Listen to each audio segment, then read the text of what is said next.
এবার অনেকে জিজ্ঞেস করেন, হুজুর রোজা ভঙ্গের কারণগুলি কি কি কি কারণে রোজা ভাঙে? এক ছেলে জিজ্ঞেস করতেছে গেমস খেলে রোজা ভাঙবে কিনা। তাই বললাম না, রোজা ভাঙবে না, তবে তোমার আমলে ঘাটতি হবে। কারণ মাহে রমাদানে সুযোগী যা পড়বা সবকিছু ডাবল ডাবল বাড়িয়ে দিবেন কে? রোজা ভাঙের কারণগুলি বলে দিয়ে যাচ্ছে, মুখস্থ করেন। যদি মুখস্থ না থাকে অনলাইনে চলে যাবে, ওখান থেকে শুনে নেবেন। রোজা ভাঙার 18টি কারণ ইমামগণরা ফতুয়া দিয়েছেন, গভীর ভাবে খেয়াল করতে হবে। এই 18টি কারণ হলে রোজা ভাঙবে, নয়তো বা 18টি কারণ তার মধ্যে না পাওয়া গেলে রোজা থাকবে। সুবহানাল্লাহ। প্রথমটা, ভুলে খাওয়া বা পান করার পর রোজা ভেঙে গেছে মনে করে আবার ইচ্ছাকৃতভাবে খাওয়া বা পান করা, তাহলে রোজা ভেঙে যাবে। দ্বিতীয় কারণ, বিড়ি সিগারেট হুক্কা সেবন করলে। বলে হুজুর এটা তো পান করিনি, স্মোকিং। দুয়া আইসে আর গেছে, কোনো পানিও না খানাও না, তাদের জন্য বলছি সিগারেট পান করলে তোমাদের রোজা ভেঙে যাবে। তৃতীয়, কাঁচা কোনো চাল, আটার খামির বা একত্রে অনেক লবণ খেলে রোজা ভেঙে যাবে। এমন কোনো বস্তু খাওয়া যা সাধারণত খাওয়া হয় না, যেমন কাঠ, লোহা, কাগজ, পাথর, মাটি, কয়লা ইত্যাদি, রোজা ভেঙে যাবে। 5, পাথর, কাটামাটি, কঙ্কর, তুলা, সুতা, তৃণলতা, খড়কুটো ও কাগজ গিলে ফেললে রোজা ভেঙে যাবে।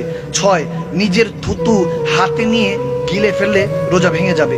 ভুলে স্ত্রীর সাথে সহবাস করার পর রোজা ভেঙে গেছে মনে করে আবার স্ত্রীর সাথে সঙ্গ জ্ঞাপন করলে, সহবাস করলে রোজা ভেঙে যাবে। এবং ফতুয়া স্বামীর মধ্যে এটা এসেছে 3য় খণ্ডে। 8 নম্বর শুনেন, কানে বা নাকের ছিদ্র দিয়ে তরল ওষুধ দিলে তাহলে রোজা ভেঙে যাবে। 9, দাঁত দিয়ে রক্ত বের হলে যদি তার থুতুর যে পরিমাণ বেশি হয়, থুতুর যেরকম রক্ত বের হচ্ছে থুতুর থেকে একটু বেশি, ওটা যদি আপনি গিলে ফেলেন তাহলে রোজা ভেঙে যাবে। 10, মুখে পান নিয়ে ঘুমিয়ে গেলে এবং সে অবস্থায় সুবে সাদিক হয়ে গেলে রোজা হবে না, রোজা ভেঙে যাবে।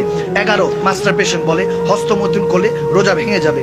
12, রোজা স্মরণ থাকা অবস্থায় কুলি কিংবা নাকে পানি দেওয়ার সময় কণ্ঠনালীতে পানি চলে গেলে, অর্থাৎ যখন অজু করব আস্তে করে এতটুকু ধুবো, যদি বেশি চলে যায় তাহলে রোজা ভেঙে যাবে।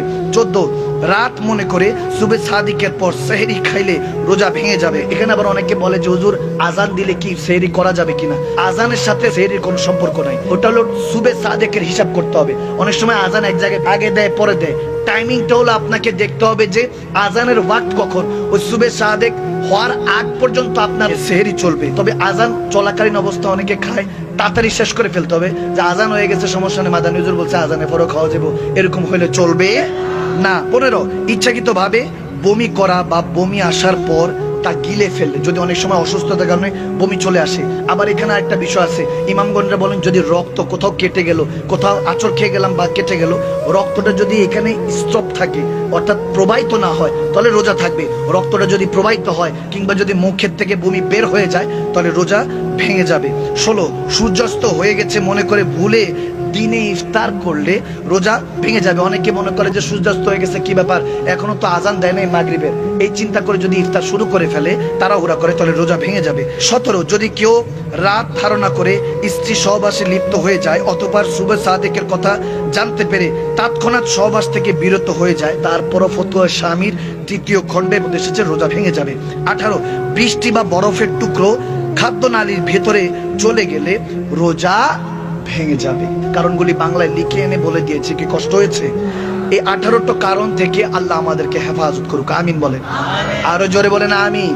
ওই যে বললাম সওমলি ওয়া আনা আজিজি বিহি, রোজা আমার, এটার প্রতিদান আল্লাহ বলতেছেন আমি নিজে দিব। সুবহানাল্লাহ বলেন। প্রতিদানটা হলো যখন 30টা সেহরি, 30টা ইফতার, 30টা তারাবি, 30টা রোজা ঠিকঠাক মতো রেখে ঈদুল ফিতরের নামাজ পড়ে আপনি যখন ঘরে ফিরবেন, আপনি সুস্থ হয়ে ঘরে ফিরলেন। আরো জোরে। সুস্থতা দেওয়ার মালিক কে?